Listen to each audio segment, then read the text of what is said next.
అట్లాగే మీకు కనుక మోషన్స్ అయితే 4 స్పూన్లు పెరుగు తీసుకుని దాంట్లో 2 స్పూన్లు మెంతులు వేసి 20 నిమిషాలు నానబెట్టి మింగండి. 4 సార్లు వేసుకోండి. డైట్లో లేని అయితే కప్పు నిండా పెరుగు తీసుకుని దాంట్లో 7 స్పూన్లు మెంతులు వేసుకుని 20 నిమిషాలు నానిన తర్వాత తినిపించండి. నేచర్ ఇచ్చిన పరిష్కారాలు బోల్డ్ ఉన్నాయి. ఇందాక మోషన్స్ ఆగడానికి విరోజనలు చెప్పాను.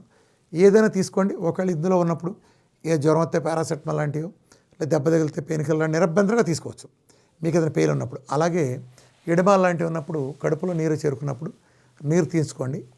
అలాగే ఇక్కడ గమనించాల్సింది ఏంటంటే కిడ్నీ పోయినాడికి నీరు వచ్చినప్పుడు ఒంట్లో కాళ్ళల్లోనే రావాలని రూల్ ఏం లేదు.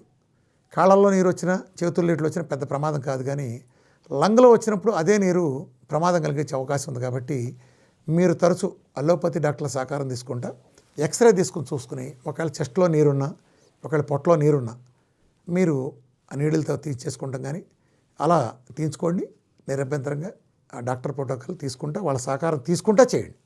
మీరు ఏ ఎమర్జెన్సీలో ఉన్నా చేసుకుంటా బేసిక్ కిడ్నీని రికవర్ చేసుకుంటాం అనేది మాత్రం వీఆర్కట్టే జరుగుతుంది. కాబట్టి దీనికోసం అందరి సహకారం తీసుకుంటా చేయండి.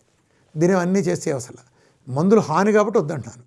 ఎలాగో బీపీ పోయినప్పుడు బీపీ పెళ్ళేందుకు, బీపీ నెలకపోతుందంటే షుగర్ మోటార్ ఎత్తి పెంటకుల భారమని చెప్తాను తెలుసు కదా, మీకు నా సంగతి తెలుసు కదా మీకు.